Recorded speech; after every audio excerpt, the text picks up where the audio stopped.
नाथेति नामानि मुहुर्वदन्ति। भक्ति महारानी ज्ञान वैराग्य के साथ सबके बीच में प्रकट होके ताता थैया करके नाच उठी और झूम झूम के नाम संकीर्तन गा उठी। समस्त श्रोता समुदाय भक्ति मैया के साथ भी नाम संकीर्तन में सम्मिलित है। आइए हम और आप भी इस अलौकिक नाम संकीर्तन में अपने मन को समर्पित करें। इसके साथ ही वाणी को विराम से चर्चा द्वितीय सत्र में। श्री कृष्ण गोविंद हरे मुरारे, हे नाथ नारायण वासुदेवा। श्री कृष्ण गोविंद हरे मुरारे, हे नाथ नारायण वासुदेवा।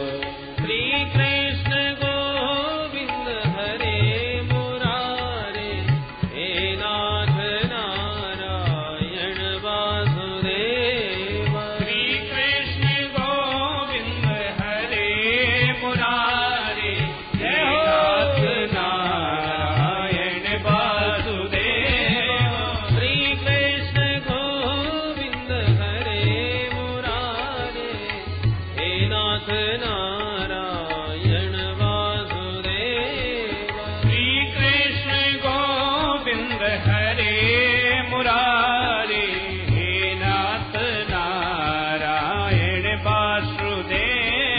श्री कृष्ण गोविंद हरे मुरारे, हे नाथ नारायण वासुदेवा।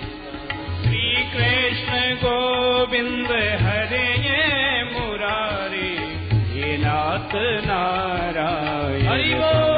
वासुदेवा। श्री कृष्ण गोविंद हरे मुरारे, हे नाथ नारायण वासुदेवा। श्री कृष्ण गोविंद हरे मुरारे, हे नाथ नारायण वासुदेवा। हे नाथ नारायण वासुदेवा। हे नाथ नारायण वासुदेवा। हे नाथ नारायण वासुदेवा। हे नाथ नारायण वासुदेवा। हे नाथ नारायण वासुदेवा। हे नाथ नारायण वासुदेवा। हे नाथ नारायण वासुदेवा। हे नाथ नारायण वासुदेवा। हे नाथ नारायण वासुदेवा। हे नाथ नारायण वासुदेवा। हे नाथ नारायण वासुदेवा। हे नाथ नारायण वासुदेवा। श्री कृष्ण गोविंद हरे मुरारे, हे नाथ नारायण वासुदेवा। श्री कृष्ण गोविंद हरे मुरारे, हे नाथ नारायण वासुदेवा।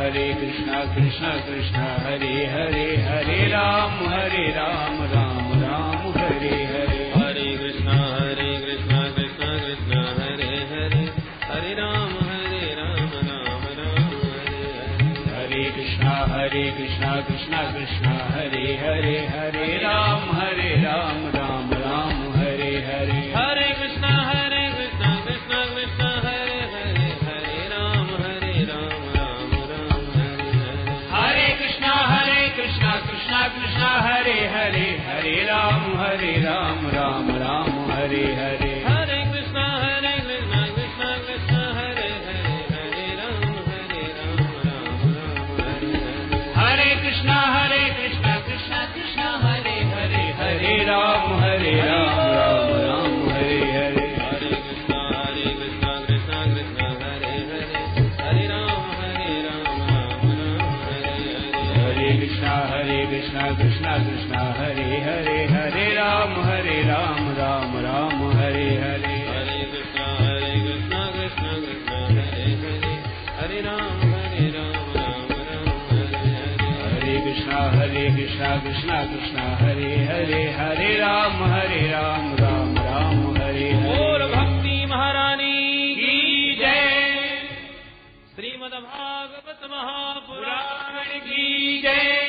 गंगा मैया की जय। श्री हरिद्वार धाम की जय।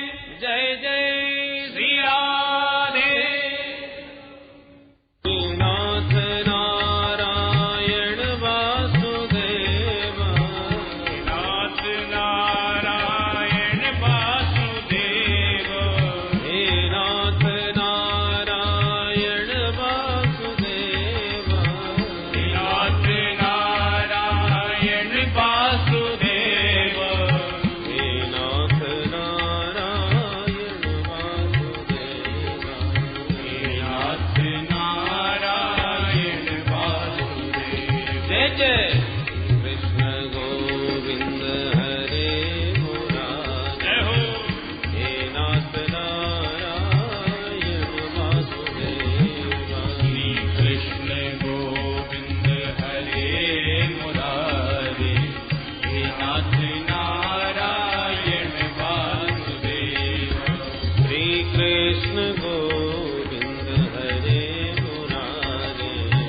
हे नाथ नारायण वासुदेव श्री कृष्ण गोविंद हरे मुरारी। हे नाथ नारायण वासुदेव। हे नाथ नारायण वासुदेव हे नाथ नारायण वासुदेव। हे नाथ नारायण वासुदेव हे नाथ नारायण वासुदेव। हे नाथ नारायण वासुदेव हे नाथ नारायण वासुदेव। श्री कृष्ण गोविंद हरे मुरारी। हे नाथ नारायण वासुदेव श्री कृष्ण हरि गोविंद बोल। हरे मुरारी। हे नाथ नारायण वासुदेव। श्री कृष्ण गोविंद हरे मुरारी। हे नाथ नारायण वासुदेव श्री कृष्ण गोविंद हरे मुरारी। हे नाथ नारायण वासुदेव। हे नाथ नारायण वासुदेव हे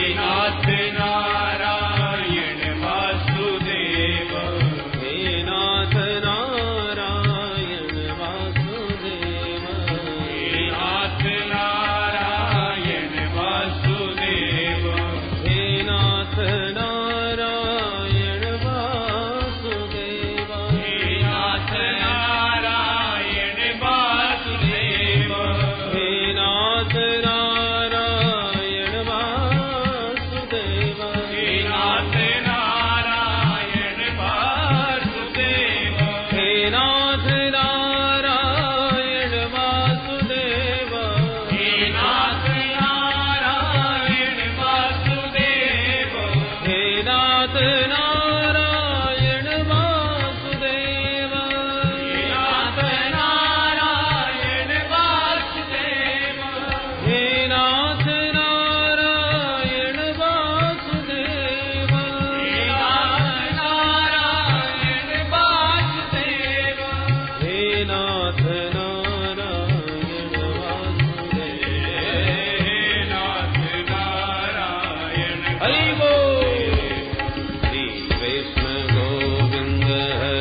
भक्ति सुतौ तौ तरुणौ गृहीत्वा प्रेमैकरूपा सहसा विरासे। श्री कृष्ण गोविंद हरे मुरारे नाथेति नामानि मुहुर्वदन्ति।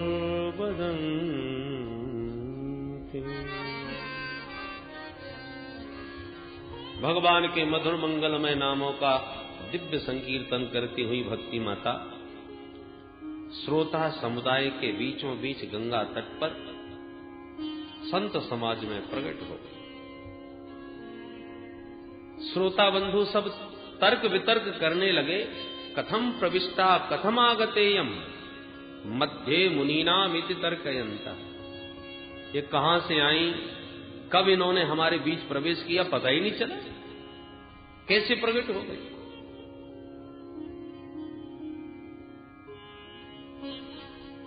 सनकादियों ने कहा, भाई जहां भगवान की मंगलमयी मधुर कथा होती है वहां पर भगवती भक्ति महारानी स्वतः प्रकट होती है।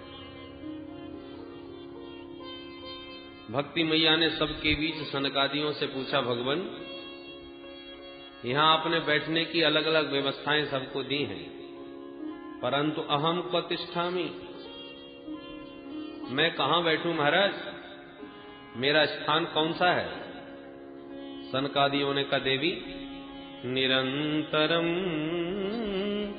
वैष्णव मानसानि। या जितने भी वैष्णव भक्त श्रोता समुदाय जो बैठा है उन सबके हृदय भवन में जाकर के आप विराजमान हो जाइए,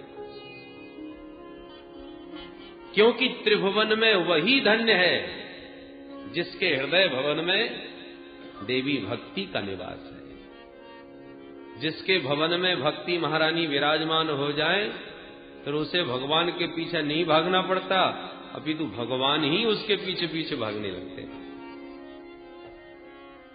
सकल भुवन मध्ये निर्धनास्तेऽपि धन्या निवसति हृदयेषां श्रीहरेर्भक्तिरेका। हरिरपि निजलोकम् सर्वथा तो विधाय प्रविशति हृदि तेषाम् भक्ति सूत्रोपनद्धः।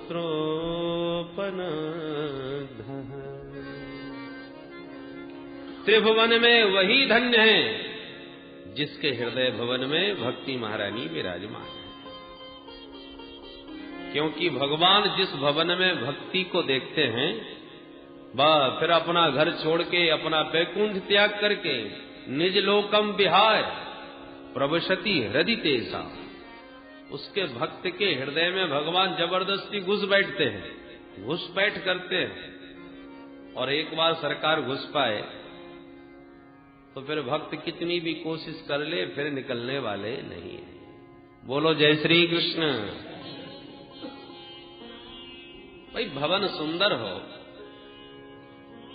और भगवान की प्रिया भक्ति से समन्वित हो तो फिर भगवान भला कैसे कब्जा न करे। खाली मकान पर ही कब्जा होता है।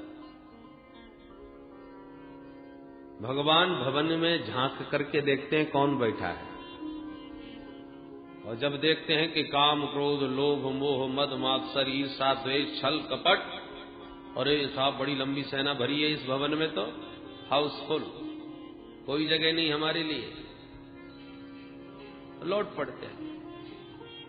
और जब झांक करके देखते हैं कि भवन एकदम खाली, तो खाली मकान पर तो कब्जा करने का मन होता है। और भवन खाली होने के साथ साथ सुंदर भी हो, और भगवान को उस भवन में जब अपनी प्राण प्रिया भक्ति देवी का भी दर्शन हो जाए, और जिस भवन में भक्ति देवी रहती हैं उस भवन को फिर ऐसा सजा देती हैं और ऐसा परिष्कृत परमार्जित कर देती हैं परिशोधन कर देते हैं और भगवान के अनुकूल उसका श्रृंगार कर देती हैं, सुसज्जित कर देती हैं, तो फिर भगवान कैसे भी अपने आप को रोक नहीं पाते। भवन खाली, वो भी सजा हुआ, उस पर भी प्रिया भक्ति का उसमें निवास, तो फिर तो ठाकुर जी कैसे छोड़े। प्रविशति हृदय तेषाम, बलात् हठात उस भवन में घुस पड़ते हैं और एक बार प्रवेश कर पाए, भक्ति सूत्रोपनद्ध, भक्ति सूत्र में बंध जाते हैं। भगवान को बांधने वाली भगवान की प्रिया भक्ति महारानी ऐसा प्रेम पास में बांधती हैं प्रभु को, ये जाना भी चाहें तो जा ही नहीं सकते। विसृजति हृदयम यस्य साक्षात् हरि, साक्षात् हरि यस्य हृदयम न विसृजति। ठाकुर जी का ही वह मकान छोड़ने का मन ही नहीं होता।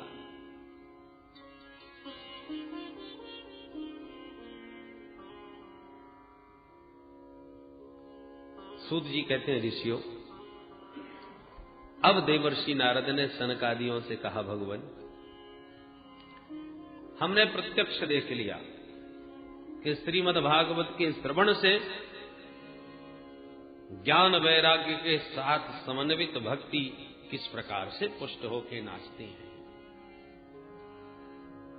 परंतु अब ये प्रश्न करना चाहता हूं कि श्रीमद् भागवत के सुनने से केवल भक्ति, ज्ञान और वैराग्य ही पुष्ट होते हैं अथवा पापियों के पापों का भी प्रक्षालन हो सकता है? यदि हो सकता है तो कैसे कैसे पापियों के पाप का शोधन संभव है, वो कृपा करके बताइए। के विशुद्धयन्ति वदन्तु मह्यम्। सनकादिक मुस्कुराते हुए बोले, नारद जी कैसे कैसे पापी तरते हैं, ये प्रश्न ही हम समाप्त करते हैं। ऐसा प्रश्न ही न करो। हम तो ये कहते हैं कि जिसने जीवन में पाप के अतिरिक्त दूसरा कोई काम ही न किया हो, जीवन में प्रथम श्रेणी का पापी, जीवन भर जिसने अत्याचार, दुराचार, भ्रष्टाचार, पापाचार में ही अपने जीवन को समर्पित कर दिया, और ऐसा महापापी कदाचित जीवन में एक बार भी न सुन पाए, तो मरने के बाद कहीं भूत प्रेत योनि में जाकर के सुन ले, तब भी वह परम पावन हो जाता है। नारद जी बोले, वाह महाराज, गजब कर दिया आपने। जीते जी की बात छोड़ दो, मरने के बाद भी सुन के तर जाए, ये बात तो जरा उतरती नहीं। ऐसा कभी आज तक संभव हुआ है? कोई प्रमाण है? बोले हाँ, हम तुम्हें एक इतिहास की कथा सुनाते हैं। अत्र ते कीर्तिष्याम इतिहासं पुरातनम्, यस्य श्रवणमात्रेण पापहानि प्रजायते। ये इतना सुंदर पावन इतिहास है ऋषियों, इसके सुनने से भी पापों का शोधन होता है। एक तुंगभद्रा नामक नदी के किनारे एक छोटे से गांव में एक पंडित जी रहते थे, पंडित आत्मदेव शर्मा। बड़े विद्वान थे, द्वितीय भास्कर के समान। विशुद्ध ब्राह्मण वृत्ति से ही जीविका चलाते थे, संपन्न थे। उनकी धर्मपत्नी का नाम था श्रीमती धुंधुली देवी। पतिदेव जितने विद्वान और सुशील स्वभाव के थे, ठीक इसके विपरीत उनकी धर्मपत्नी थी। लोक वार्ता रता क्रूरा प्रायसो बहुजल्पिका, सूरा च गृह कृत्येषु कृपणा कलह प्रिया। भयंकर झगड़ा ले, जब तक पड़ोसन से लाठी चार्ज न हो जाए तब तक भोजन ही हजम न हो। इतना खतरनाक स्वभाव। इधर से उधर वार्तालाप करके आपस में लोगों को झगड़ा करवाना या झगड़ा कर बैठना, ये सब विचित्र स्वभाव। पर ब्राह्मण इतने सीधे और सरल कि उससे भी अपना निर्वाह कर रहे थे। एक ही दोनों दंपतियों के मन में कष्ट कि कोई संतान नहीं है। ब्राह्मण के मन में तो एक दिन इतनी पीड़ा हुई इस बात को लेकर, ये गृहम त्यक्त्वा वनं गतः, घर छोड़ करके वो ब्राह्मण वन को चला गया और एक वृक्ष के नीचे बैठा बैठा ब्राह्मण आंसू बहाने लगा। एक संत निकल पड़े, ब्राह्मण की आंखों में आंसू देखे तो विचार आया इस वन में एकांत में आंसू बहा रहा है, निश्चित प्रभु के लिए रो रहा होगा। कोई भगवत प्राप्ति करने है तो कोई मुमुक्षु जिज्ञासु है, चलो देखते हैं, मार्गदर्शन कुछ करते हैं। संत चले आए, पूछ दिया, कथम रोदसी विप्रत्वम काते चिंता वनीयसी बदत्वम सत्वरम मह्यम स्वस्य दुःखस्य कारणम। वो ब्राह्मण कथम रोदसी, हे ब्राह्मण क्यों रोता है भाई, कौन सी चिंता तुझे सता रही है? सत्वरम बद, शीघ्र हमको बताओ। ब्राह्मण ने देखा कि एक संत सहानुभूति दिखा रहे हैं, तो संत के सन्मुख और मुक्त कंठ रो पड़ा, चरणों में चिपक गया ब्राह्मण।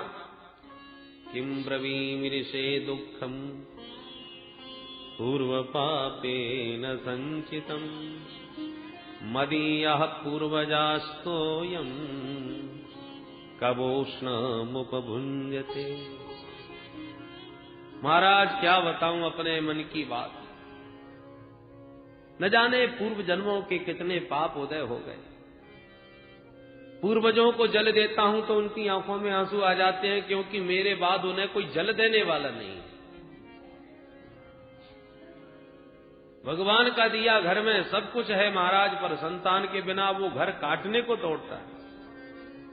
एक गाय पाली मैंने महाराज, वो भी बांझ है, उस गाय के कोई बछड़ा नहीं हुआ, बरसों से घर में बंधी है। एक वृक्ष लगाया, वो भी कितना बड़ा हो गया, पर अब तक उसमें एक फल नहीं आया। बताइए मेरा दुर्भाग्य। संत ने मन ही मन सोचा, राम राम, हम तो कुछ और सोच के आए थे। हमने तो सोचा प्रभु के लिए रो रहा होगा तो मार्गदर्शन करूंगा, पर ये तो पुत्र के लिए रो रहा है। फिर भी अब इसका मार्गदर्शन तो कुछ न कुछ करना ही चाहिए। संत जी समझाने लगे, मुंचा ज्ञानम प्रजारूपम बलिष्ठा कर्मणो गति विवेकम तु समासाद्य त्यज संसार वासना। ए ब्राह्मण, क्या बेटा बेटियों के चक्कर में रोता है? ये महा अज्ञान है। कर्मों की गति बड़ी गहन है और बड़ी बलवती है, इसलिए विवेक को जगाओ, विवेक से काम लो और संसार की इन बेटा बेटियों की आसक्ति की वासना को निकाल दो। कौन किसका बेटा? राजा सगर के 60,000 बेटा हुए थे ब्राह्मण, इतिहास पढ़ा होगा या सुना होगा, पर कौन से बेटे ने सुख दिया सगर को? पीढ़ियां लग गई तपस्या करते करते, तब तो जाके पूर्वजों का उद्धार कर पाए। धर्मात्मा अंग का नाम सुना होगा, संतानहीन थे, बड़े बड़े यज्ञ किए, तब जाके एक बेटा हुआ, सो निकल पड़ा नास्तिक बैन। ऐसा नास्तिक निकला कि घर छोड़ के बाप को ही भगना पड़ा। तो बेटे के हो जाने से तुम सुखी हो ही जाओगे, इसकी क्या गारंटी है? ब्राह्मण ने कहा, सुनो महाराज जी, ये प्रवचन देना तो मुझे भी बहुत आता है, मैं भी पढ़ा लिखा हूं। अरे आप बाबा बैरागी बेटे का सुख जानते ही क्या हो? छोटे छोटे बच्चे पापा पापा कह के तुतला तुतला के बातें करते हैं मीठी मीठी, कितना आनंद आता है, रसगुल्ला सा घुल जाता है कान में। वो तोतली वाणी सुनने के लिए मेरे कान कब से तरस रहे हैं। मुझसे कोई बात करने वाला बालक ही घर में नहीं। गृहस्थ सरसो लोके पुत्र पौत्र समन्वित छोटे छोटे बच्चों की किलकारियों से गूंजते हुए घर गृहस्थी का आंगन ही कुछ अनोखा होता है। मुझे आपका कोई प्रवचन नहीं सुनना है, मुझे तो बेटा चाहिए। संत जी समझ गए बेटे का भूत सवार है इसको, इस समय इसके अलावा कुछ नहीं सुनेगा ये। संत जी बोले, सुनो ब्राह्मण, मैंने तेरी ललाट की रेखाओं को पढ़ लिया है। क्या लिखा है महाराज? बोले, तेरे माथे में तो स्पष्ट लिखा है, सप्त जन्मावधि तव पुत्रो नैवच नैवच। तू आज की बात छोड़, 7 जन्म तक तुझे कोई संतान नहीं हो सकती। जो सुना, अब तो ब्राह्मण का दुख दुगना हो गया। जोर से सिर उठा के पटका संत जी के चरणों में। संत जी घबरा गए, ब्राह्मण ये क्या कर रहे हो भाई, मर जाओगे? ब्राह्मण ने कहा, मरने तो मैं बैठा ही था, मैं तो अपना दुख से वैसे ही मर रहा था, आपने दुख दूर करने की जगह 7 गुना और बढ़ा दिया। मैं तो इसी जन्म के लिए रो रहा था, आपने 7 जन्म का हिसाब और सुना दिया। अब या तो मुझे बेटा दो महाराज, नहीं तो दूसरी बार इतनी जोर से पटकूंगा कि मेरे तो प्राण निकल ही जाएंगे, मैं तो निश्चित मर जाऊंगा, पर आपको भी ब्रह्म हत्या लगेगी जरूर। मुझ ब्राह्मण का जो भी कष्ट है उसके कारण आप बनोगे महाराज। संत जी की धड़कन तेज हो गई, हे भगवान, ये खाम का ब्रह्म हत्या मोल ले ली हमने। हम अपनी रास्ता जा रहे थे, लेना एक न देना दो। अब ये कहता है इसकी मृत्यु का कलंक मुझे लगेगा। अरे भाई, मैंने क्या किया तेरा? बोले, महाराज आपने मेरा दुख बढ़ा दिया है, अब या तुरंत मुझे बेटा दो, नहीं मरता हूं, और आप ब्रह्म हत्या के लिए तैयार हो जाओ। संत जी ने कहा, सुनो सुनो, ऐसा ना करो भैया, देखो विधाता ने जब तुम्हारे ललाट पर लिखा नहीं संतान योग, तो मैं कहां से दूंगा? बोले, कहीं से भी दो महाराज, मुझे इतना विश्वास है संतों के वचन पर, विधाता को भी विचार करना पड़ता है। वो चाहे तो विधाता के विधान को पलट दे महाराज। ओहो, संत जी समझ गए ये छोड़ने वाला नहीं, तो भगवान का नाम लिया, हे प्रभु अब आप इलाज रखो। और भगवान का नाम लेके एक फल ब्राह्मण के हाथ थमा दिया। पंडित जी, ये फल लेकर के जाओ और जाके अपनी धर्म पत्नी जी को खिला देना, मुझे विश्वास है कि प्रभु ने चाहा तो निश्चित उसको बेटा हो जाएगा। बस इतना सुनते ही ब्राह्मण खुशी के मारे उछल पड़ा। बस बस महाराज, बन गया काम, अब तो जल्दी बताइए, कुछ नियम तो नहीं पालने पड़ेंगे? बोले, नहीं नहीं, नियम तो कुछ पालने पड़ेंगे ब्राह्मण, केवल खास नियम, ज्यादा नहीं है। एक समय भोजन करना, पवित्रता के साथ रहना, जीवों पर दया करना, किसी से लड़ाई झगड़ा न करना, ये सब 2-4 नियम ये तुमने ठीक से पालन किए तो तेन पुत्रोति निर्मलः, बहुत सुंदर बेटा हो जाएगा। बस सुनते ही ब्राह्मण ने साष्टांग दंडवत किया संत जी को और फल हाथ में लेकर के घर को दौड़ लगाई। अरे सुनते हो, देखो क्या सुंदर सुस्वादु फल लाया हूं, जल्दी से पालो, खा लोगी तो बेटा हो जाएगा। ब्राह्मणी बड़े चक्कर में, ये किसने दिया महाराज ये फल? पूरी कहानी सुना डाली। अब धुंधली ने सोचा कि भगवान जाने किसने दिया होगा, कौन सा मंत्र पढ़ा होगा, कोई मेरे ऊपर जादू टोना तो नहीं चल रहा। मैं तो बहुत विचार के ही काम करती हूं, ऐसे इनकी तरह आंख मूंझ के विश्वास नहीं करती। पंडित जी से फल तो ले लिया, पर ब्राह्मणी बोली, महाराज आप अपना काम करो, मैं अभी नहा धो के शुद्ध पवित्र होके पूजा पाठ करके तब खाऊंगी। हाँ ठीक बात कही, पर खा जरूर लेना, भूल मत जाना। यूं समझा बुझा के फल दे के पंडित जी तो चले गए और आस पड़ोस में मित्रों के पास बैठ बैठ के कहानी सुनाने लगे। देखना, अब 9 महीने बाद हमारे घर में भी किलकारियां गूंजेंगी। अब उधर देवी जी फल लिए बैठी है, हे भगवान खाऊं क्या न खाऊं। इतने में आ गई पड़ोस। अरे बहन धुंधली, ये क्या सोच रही हो बैठी बैठी? धुंधली ने पूरी कहानी तुरंत ही सुना दी। बहन मैं बड़े झंझट में पड़ गई यार, मेरी समझ में नहीं आ रहा कि इस फल को खाना चाहिए कि नहीं। पड़ोसन ने कहा, इसमें सोचने की क्या बात है? अरे तेरे भाग्य खुल गए जो संत की कृपा से फल मिल गया।